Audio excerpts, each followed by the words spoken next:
Boker Tov. Today's daf yomi is Kesubos daf Pei Tes Kesubos 89. We're going to start on the bottom of Pei Chesam and Pei, the bottom of 88b, the last line. So the Mishnah states Hotzia get ve'enimo Kesuvasa ve'enimo Kesuva. So let's say a person produces. Hold on, I'm putting my earpieces. A woman takes out her get, and when she takes out her get. Hold on.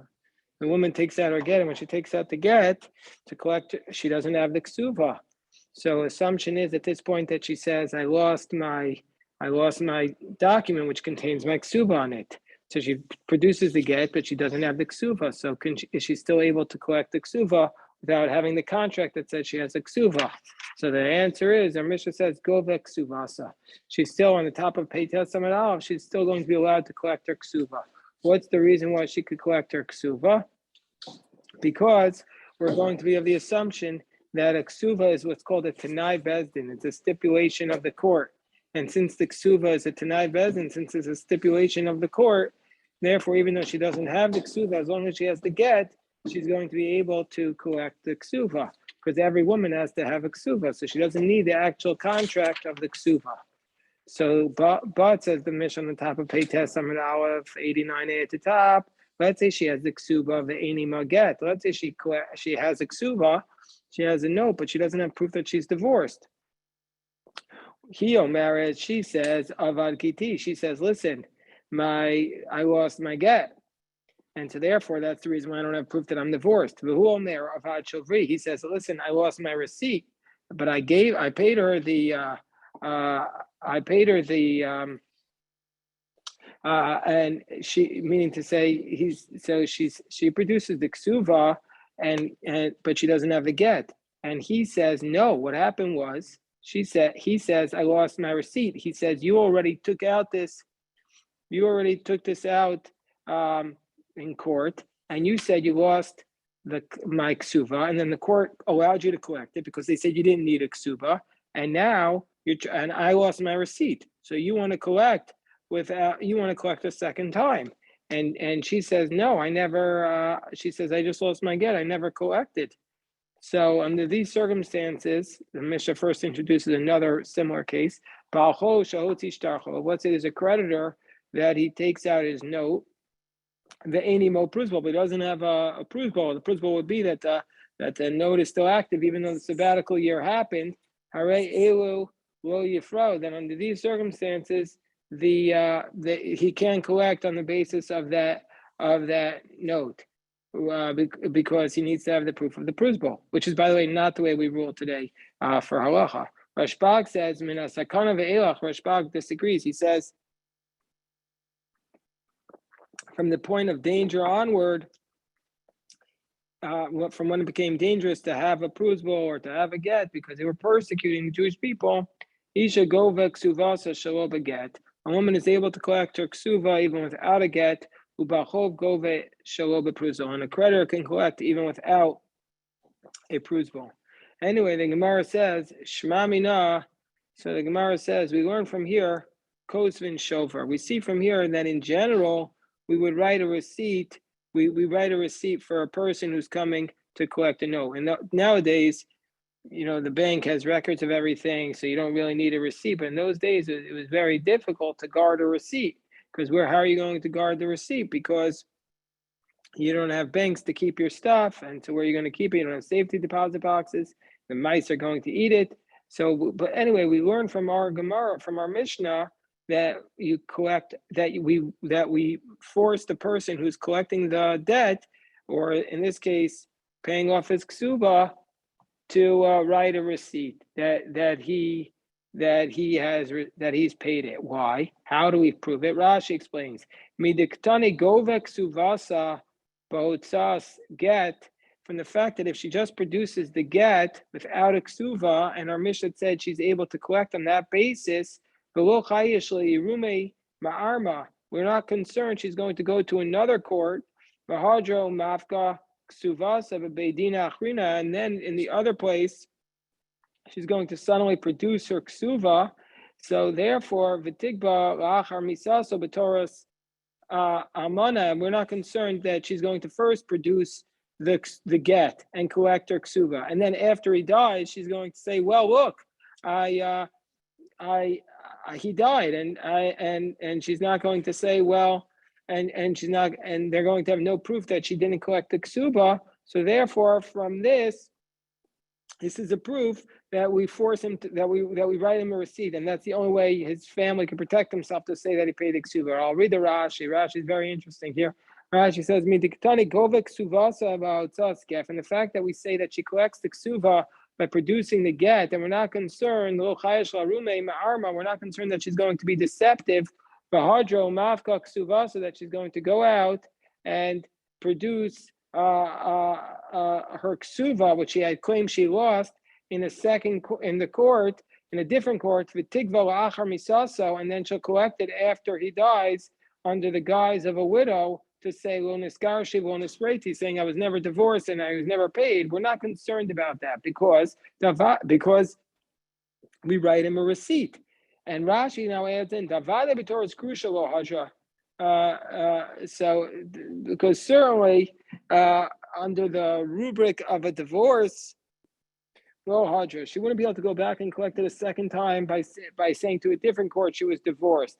The Karina Lagita, because as we're going to see at the end of our sugya, we tear up the get the first time she used it. The Chiyadra Mavko Ksuvasa will get, and if she would take out her ksuva without a get, also we learn in our Mishnah that she can collect with the ksuba alone without a get. So therefore, the only thing we're concerned about is maybe she waits until her husband dies and then she collects it under the guise of a widow who was never divorced. And from the fact that we're not concerned about that, that means to say, that proves that we write a receipt against the will of the borrower, and in this case, the husband is also considered to be a borrower. And so that's what Rashi says. Shmamira Kosvin Shovar. D ain't Kosvin Shovar, because if we wouldn't write a receipt, we have to be concerned. I'm reading the Gemara. We have to be concerned. Maybe she'll take out the ksuba after he dies. And he's able to collect from it, and she'll be able to collect from it. And so therefore, we must write a receipt in the place where for his estate when he pays the ksuba after he's divorced. Otherwise, she's going to go after he dies. So, or she could go. I'm a Rav. So Rav says no, it's not necessarily the case. Rav says, "B'makom she'ein." We can't bring a proof that you write a receipt. Why? Because we could say that our Mishnah is talking about a case, b'makom she'ein kosvin ksuva askinan, that there is no ksuva there. So therefore, we don't have to be concerned that she's going to go after he dies and pull out a ksuva. So therefore, there's no concern about that. Shmuel says, "Afim shekosvin ksuva." Shmuel says, no, it can even be in a place where we write a ksuva, and presumably then we write him a receipt. So the Gemara says, "Well, Shmuel kosvin shover." You mean to say that Shmuel says we write a receipt for the husband?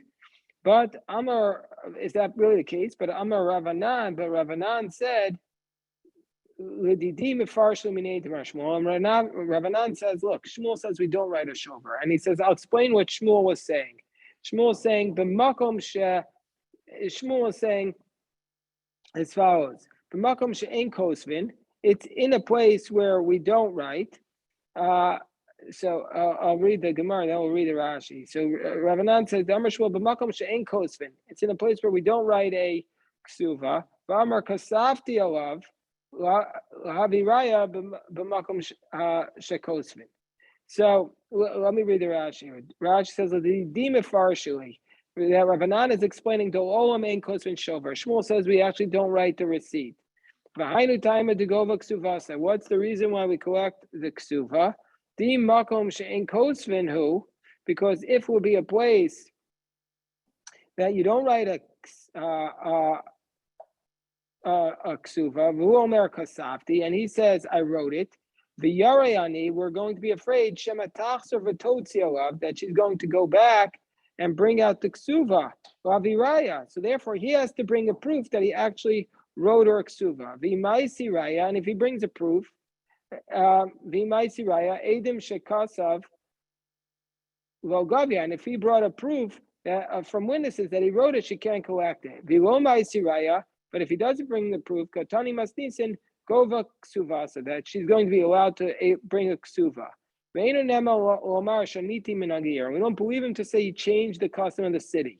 But if it will be a place that he wrote to get, that he wrote the ksuva, and she says you didn't write the ksuva, then she has to bring the proof. So when our Mishnah says Gova ksuvasa, so when our Mishnah says she collects the ksuva, if she produces the get, when she comes to the court with a get, she collects the ksuva, she'via raya shelo kasavla. So she brought a proof that he never wrote her a ksuba. So that's what Shmuel is saying our Mishnah is talking about. Right? So this will read the Gemara where Rabbanan says. He says, the Didima farshali, I can explain to you what Shmuel was saying. The Didima farshali minei demashmuel. But makom she'en kosen, it's a place where you don't write a ksuba in general. And he says, no, I don't want to give her the ksuva because I wrote it for her. Amar kasafti alav. The Kasafti, he says, I wrote it. So alav viraya. So it's his responsibility to bring a proof that he wrote her ksuva. Otherwise, he will have to bring her, he'll have to pay for her if he doesn't bring the proof. But b'makom shekozvan, if it's a place where you do write a ksuva, va'amra lo, and she says lo kasafli, and she says, no, he never wrote it for me, then alav viraya. Then she would have to bring the proof. So Rav says it depends what the custom is, what the prevailing practice is. Rabbanan says what Shmuel is saying is it depends what the prevailing practice is. Ba'af Rav Hadar Bey, and even Rav says, reversed himself, and he says that our Mishnah is referring to a place, Hadar Bey, and he says our Mishnah, he says, what's the reason why our Mishnah says that you're able to collect the ksuva? He says, I'm going to give you a different reason. And Rav is going to say this is the way Rashi explains it. Whether it's a place you write the ksuva, whether it's a place you don't write the ksuva, when you produce the get without the ksuva, you're going to be able to collect the ikar ksuva, the normal standard ksuva, but you can't collect the tosefes ksuva, the additional parts of the ksuva, and that's what Rav is going to say. Af Rav Hadar Bey, the Amar Rav. And whether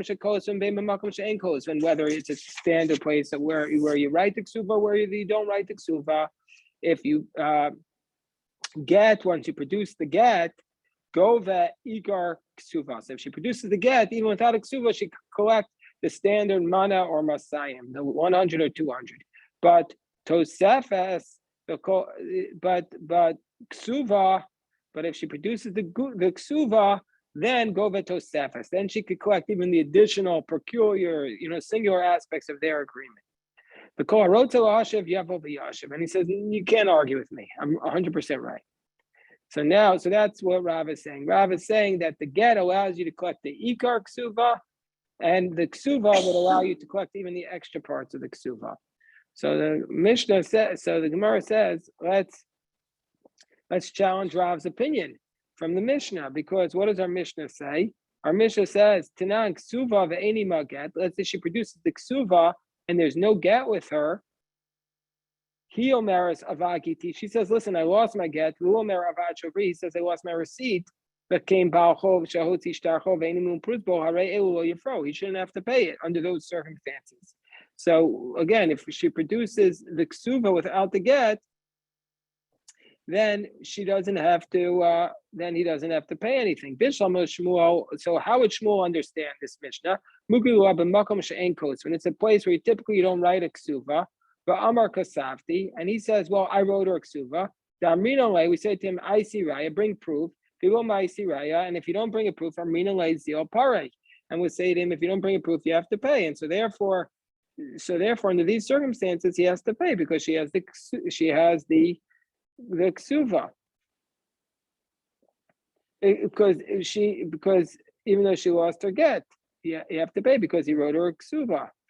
But El Rav Nehidi Ikar Lo Gavia, but according to Rav, granted she can't collect because she doesn't have the get. So granted she can't collect the main aspect of the ksuva. Tosefas miyatikli, she should at least be able to collect the additional parts from the ksuva. So Amar Rav Yosef, no, she can't collect anything, says Rav Yosef, because there's no evidence that she's actually divorced. She doesn't even have witnesses that she's divorced. Of course she can't collect anything. So Miko since he could have said Lo Girashtia, he could have said to her, I never divorced you. We're on top of 89b. Therefore, Yachol Meimar Girashtia, he's able to say I divorced her. He could say I divorced her and I gave her a ksuva. And so therefore, for this reason, we don't even make him pay the extra. So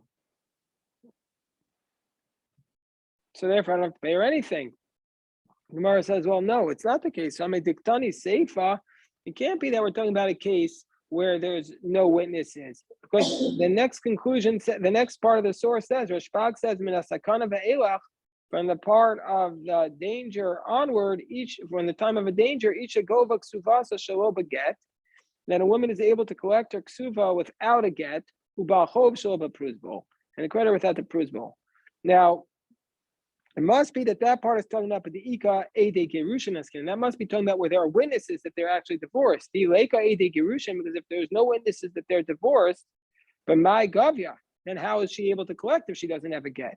So clearly the second part of Rabbi Shimon Gamliel is talking about a case where there are witnesses that she's divorced. So if that's the case, also the first clause must be talking about where there are witnesses. So the Gemara says, okay, Elakula Reshpaki, the whole Mishnah is Reshpag. And we're going to have to fill in the gaps of the Mishnah. This is what our Mishnah said. That this husband doesn't have to pay. When we say the husband doesn't have to pay anything, if she doesn't have a get, if there's also no witnesses, but if there are witnesses to the divorce, Gavya, Tosefes, then if there's witnesses to the divorce and she has the ksuba, she could collect the tosefes, the additional part. The ikar boras, the main part, imavka gita gavya vilomavka gita lo gavya. The main part he can only collect when there is an actual divorce, actual get document. But from the time of danger onward, even though there is no, she doesn't produce the actual document of divorce, Gavya. She's able to collect. Because Rashbag says from the point of danger onward, they didn't have to keep the get or the prismal. So it says, Rav Kahana v'Rav Asi l'Rav l'didach. So again, Rav is Rav say you collect the Iker Ksuba, Iker from the get, and the Tosefes from the Ksuba. So Rav Kahana, Rav Ami say to Rav l'didach, the Amras get, go ve'Iker. According to you, it says that from a get you collect the main aspect. So if a woman gets divorced, a widow gets, a widow from the full marriage, how is she ever able to come and collect her ksuba? She has to have witnesses that the husband died. But why? Why would that ever be able to work? Why are we concerned? Dilma Garsha, maybe he divorced her.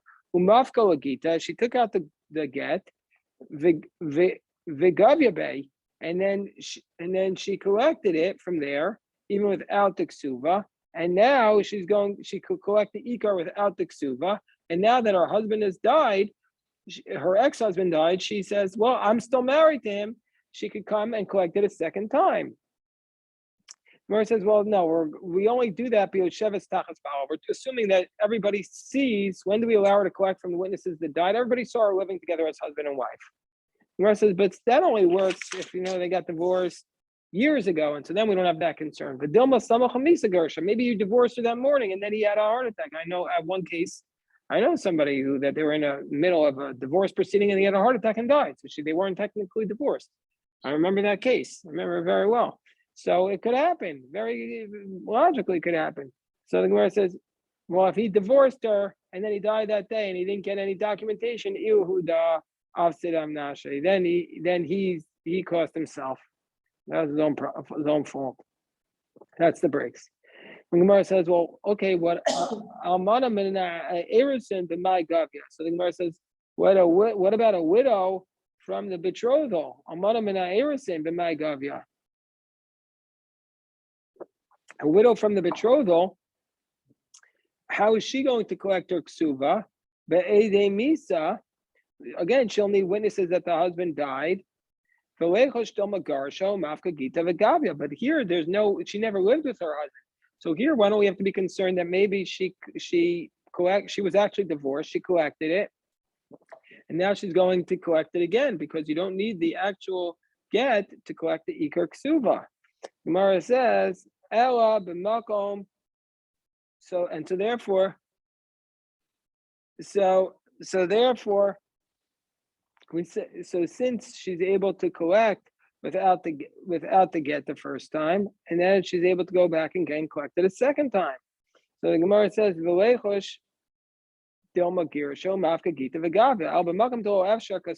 we have no choice there, so we write the receipt. Because if you don't say we write a receipt, we will always have to be concerned about any witnesses about a death. Because you could always go around from one court to another saying, I've proof my husband died. I've witnesses my husband died. Go around from court to court to court, keep collecting it. So obviously we write a receipt for the estate. So it must be for sure in a place where we have no option, we write the receipt. So how do we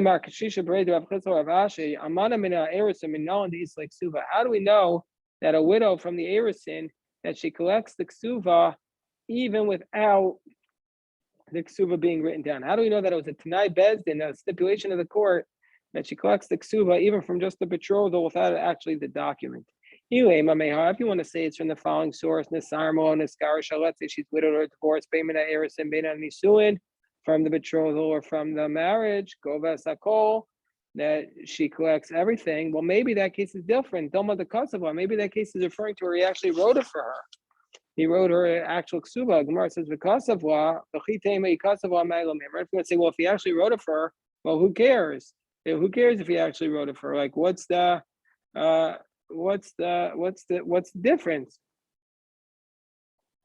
So the Gemara says, well, it's to tell us that it doesn't agree with the position of Rabbi Elazar ben Azariah. He says, maybe he wrote her the ksuba only in order to fully marry her, and if he dies before he fully marries her, she doesn't get anything.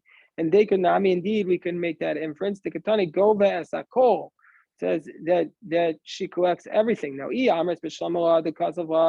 you want to say that he wrote it for Mishum Hachi Gova Asakol, that's why she collects also the Tosefes. Eli Amr is still a Kasavwa, but if he didn't write her a ksuva, my Gova Asakol. Why would she collect everything? She only gets the main ksuva. Mana Masayim Hu de Isla. She will only get the main ksuva, the 100, 200. So maybe what's the source of the idea that from the Erisin she also could collect the ksuva? Miditani Rav Chia bar Abin Ishto Arusa, that while she's betrothed, Onein will metamela, he doesn't fully mourn for her. V'chein he onen as well metamela, she doesn't fully mourn for him. Meisa, if she dies, Eino Yorsha, if she dies, he doesn't inherit her. Meisu, if he dies, Gova Ksuvasa, he collects her ksuva. So the Gemara says, but maybe that's the same idea. That why did it say collect the ksuva? They're done with the kasavwa. Maybe he only wrote it for her. And if you want to say, well, if he wrote it for a Maila Meimer, what's the chiddush there? Yeah, obviously she could collect if he makes his own side deal with her. No, you would say Meisa Inu Yarsha. No, we only need that mission to teach us that if she dies, he doesn't inherit her. So it's because of that we said the things that are even obvious. So Gemara doesn't really answer that question. How we know that if she was just betrothed, she could collect the ksuva as a Tanai Vezin even without it being written down. According to Rav, who says get gove ikor, that just from the basis of the get, it only allows you to collect the main ksuba. Why don't we have to be concerned? You'll take out the get in this court, the gavya, you collect it. You go to another court, keep walking around with the get, keep collecting the ksuva. You say, well, no, we don't have to worry about that. We're going to tear up the get. Amra, but in Suvebe, she say, you can't tear up my get. I needed to remarry.